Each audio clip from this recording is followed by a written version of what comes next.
60 বছর বয়সে কোটি টাকা দিয়ে কি হবে? যদি 18 বছর বয়সের শখগুলো পূর্ণ করতে না পারি কি হবে? শেষ মুহূর্তে 100 কোটি টাকা কামিয়ে কি হবে? তখন তো আর বেঁচেই থাকবো না।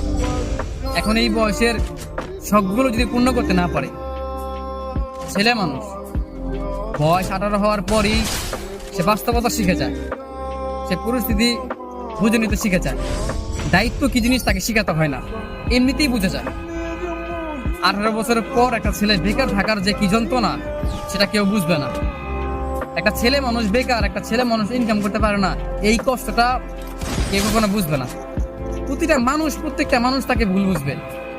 অথচ শেষ বয়সে এসে 100 কোটি টাকা দিয়ে কি হবে? আমার এই 18 বছর বয়সের যে স্বপ্নগুলো, যেই শখ আহ্লাদগুলো, আমি তো সেইগুলোই পূর্ণ করতে পারলাম না। জীবন তো 18 বছরে এসেই থেমে গেছে। মনে হয় না যে সামনে ভালো কিছু হবে। তারপর নতুন করে স্বপ্ন দেখি যে জীবনে ভালো কিছু করব। অথচ 18 বছরটা পার হতেই এখন মনে হচ্ছে যে জীবনটা এখানে থেমে গেলেই ভালো হয়। আর সহ্য হয় না এত কষ্ট, এত যন্ত্রণা, এত চোখের সামনে বারবার ভেঙে পড়া, এগুলো সহ্য হয় না। একটা ছেলে জানে, বিশ্বাস করেন ভাই, একটা ছেলে জানে যে কষ্টগুলো মানে দেখে। বয়স 18 হয়ে গেছে, তার ইনকাম নাই, তার স্বপ্ন পূরণ নাই, তার শখ আল্লাহ সব মিশে যায়, মানে সব ভেঙে যায়, চুরমার হয়ে যায়।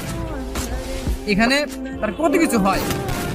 আর একটা 18 বছর পর একটা ছেলে মানুষ, বিশেষ করে তার সবচেয়ে শখের যে জিনিসটা হয় সেটা কি জানেন ভাই? সেটা হচ্ছে একটা মেয়ে মানুষ। হ্যাঁ।